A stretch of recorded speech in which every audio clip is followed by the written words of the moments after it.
Judy Douglas, grade 5. We have this school paper called the Grand Canyon Times. It's not a real paper, just some stories and poems that kids write, and it's stapled together. It comes out a few times a year. Anyway, there's a gossip column in there. Usually the gossip is silly stuff like guess who likes so-and-so, or which teacher wears a wig, stuff like that. But right in the middle of the page, there was an item about the homework machine. I freaked out. The Grand Canyon Times. And rumors are flying around the canyon that certain people in grade 5 have invented a mysterious machine that does their homework for them. Can you believe that? Where can we get one of those, and how much does it cost? Sam Dawkins, grade 5. I freaked when I saw it. Whoever planted that thing in the paper was a real rat. It wasn't me. I figured it couldn't have been Brenton. I wasn't so sure about Judy or Kelsey. Kelsey Donnelly, grade 5.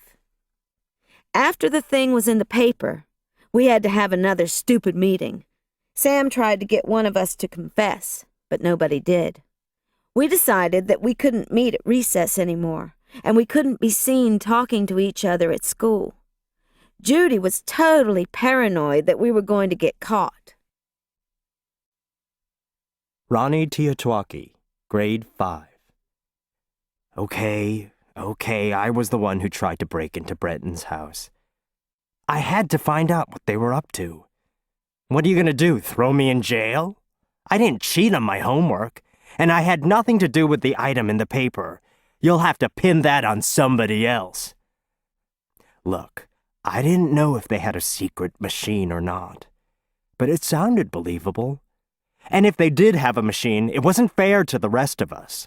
Why should I have to sit there for hours doing my homework by hand while somebody else can just push a button and have some machine do it for him?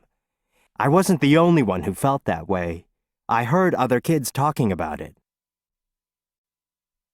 Brenton's mom. It was toward the end of March when a stranger knocked at our door one morning. Brenton was at school. This man asked if he could ask me a few questions. First, it was simple questions like, how many years have I lived in the house, and things like that. Then he started asking me what computer equipment we had and what we do with it. I didn't like the whole idea of this stranger asking me these questions, and I asked him to kindly leave. I was frightened.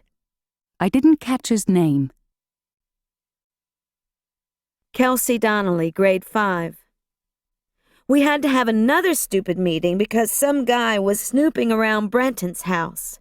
I wondered if it was that Milner guy who was stalking me. We decided that we had to move Belch. I said I didn't want it at my house.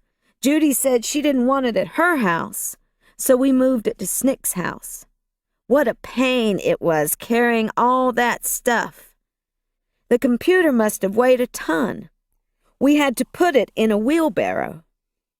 Thinking back on it now, I noticed one weird thing that I never mentioned to anyone. When we unplugged the computer to move it to Snick's house, that little red light didn't go out.